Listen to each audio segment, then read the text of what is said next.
Hey guys, what's up? Vanie0295 coming back at you again today, and I'm going to do not necessarily a frequently asked video. I'm going to record that, but I have two questions that I wanted to answer, and I decided to come on. I said I was going to record on Friday, so happy Friday.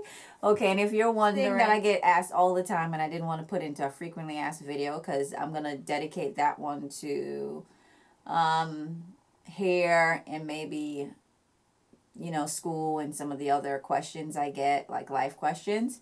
And if you have any questions that you want me to answer in that video, just go ahead and leave it in the comment section, and don't forget to hit the like button. I normally don't come on and ask y'all to hit the like button, but I'm trying to step it up. Okay, so hit the like button. All right. Okay, so let's get started with this. One of the questions that I get asked a lot is, can you do the husband tag? Now, if you follow me for a minute or a while, you will know that, I kind of put myself and my family, my kids out there. But my husband was very adamant about not being on camera. And he didn't want to put pictures on Facebook and Instagram and all that stuff. But I've been like putting them on anyways. Okay, and he doesn't normally watch my videos. Sometimes he'll go on, but he doesn't really watch my videos. So I know I could get away with saying that, yeah, I'm putting them out there on Instagram and Facebook. But he did. I mean, finally, after wearing on him and say, try to play that whole, you're not supporting me. And anytime I'm watching the other husband tag or the boyfriend tag on YouTube, and I'm like, look, how they going on? And you can't. And he's like, nope, not doing it, not doing it. And finally, because I think I moved down here, and within the first week or so when I moved down, and I was just like, so you're really not going to come on? And, I give up everything to come down here and blah, and stuff, because I really wanted to stay a little bit in Georgia, but there was all the drama stuff that made me want to leave, but I like Georgia. But, yeah, so he finally agreed. He agreed. Okay, so what he said was that if I get to a certain subscriber account, which he thought was unachievable, then he would come on. But then he forgot what that account was when I asked him, like, are you still coming on? And he's like, what was the score? What was the subscriber you needed to hit? And he forgot. So I gave him a much lower number. And so maybe in the next few months or so, I'm going to hit it, and you're going to see the husband tag. And hopefully it's before he lose all of his hair, because he's starting to go bald. So after all these years of having a full head of hair, now he's going to come on bald, y'all. I mean, y'all better not talk about him too. All right. Okay. But naturally _ cheetah, I think. That's how you pronounce your username. Asked me, over the years, what would you say helped you achieve healthy long hair? Now, I don't consider my hair long, but I do consider my hair healthy. And I know I have a head full of hair.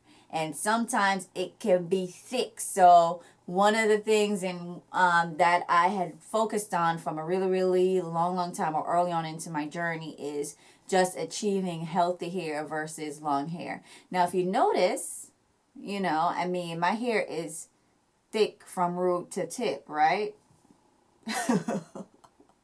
Okay, so my number one thing that I would say, and I know it's faux pas, or I could say a lot of people don't do it here because they're, doing all those lens checks and they're stretching their hair down and stuff like that. But I trim my hair. I trim my hair a lot, okay? I mean, there are times where I would trim my hair every shampoo because my hair needed it. And there are times where I needed it every 6 weeks. Or there are times I needed it, I could get away with it for 3 months. But one thing is for certain is that once I see that thinning on my ends, I'm cutting it. I don't hang on to it. So I would say regular trims for me is very important for my hair to be healthy.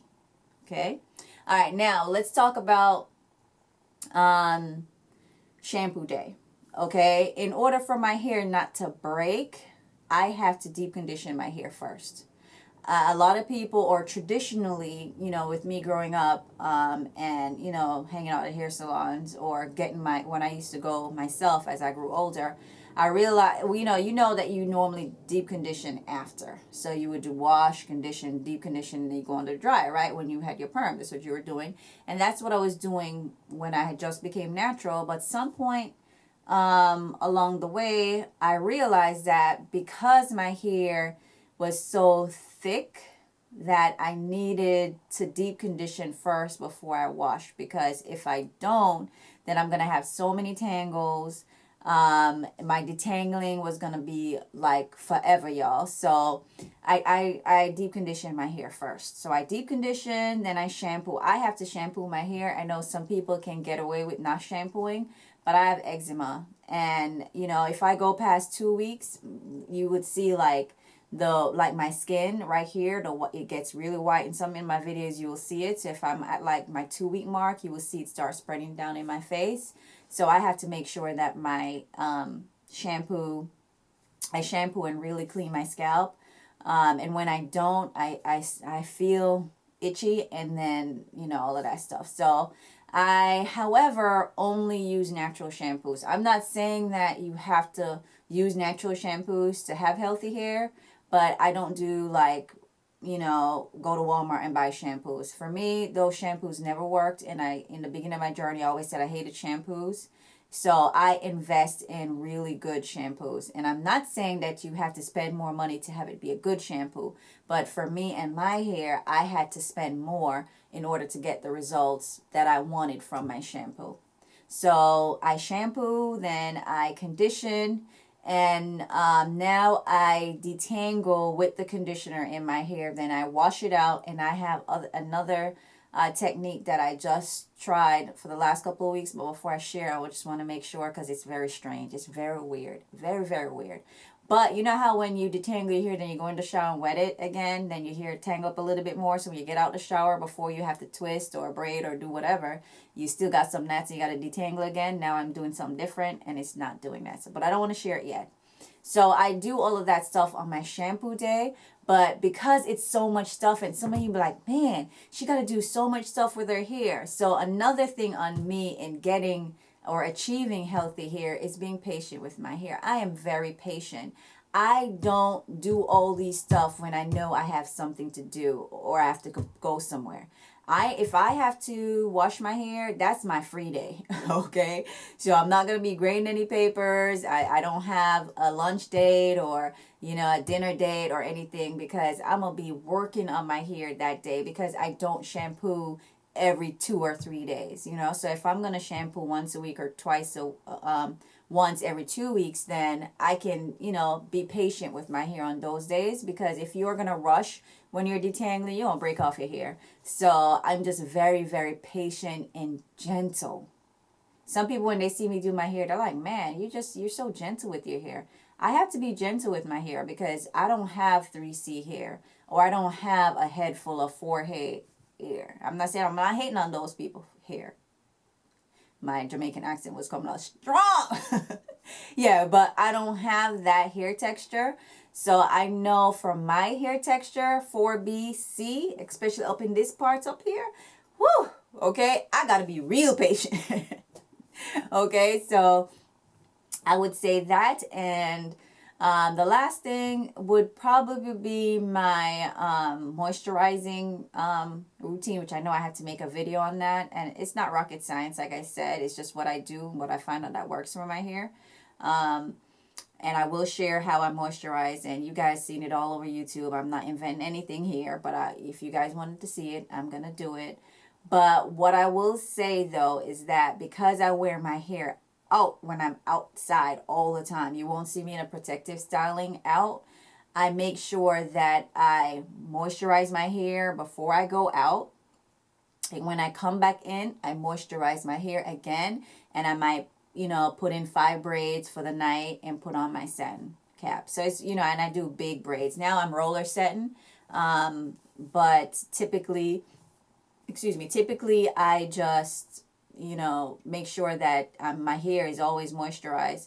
My hair tends to dry out very quickly.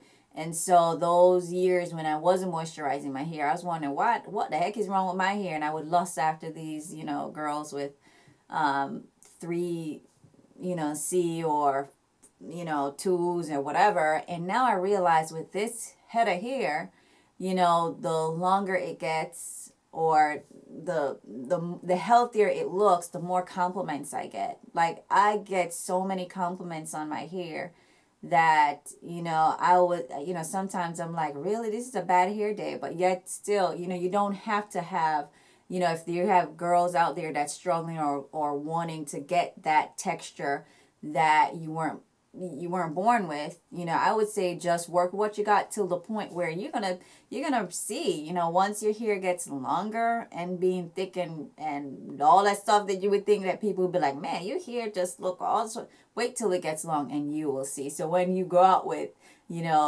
the two girls with two or three big curls and stuff like that, and you don't have that, you realize you get compliments just as much. Okay, so that's all I have to say. I mean, it's a long video, I apologize, but I hope maybe that kind of helps somebody out there. All right, guys, so I'll see you later.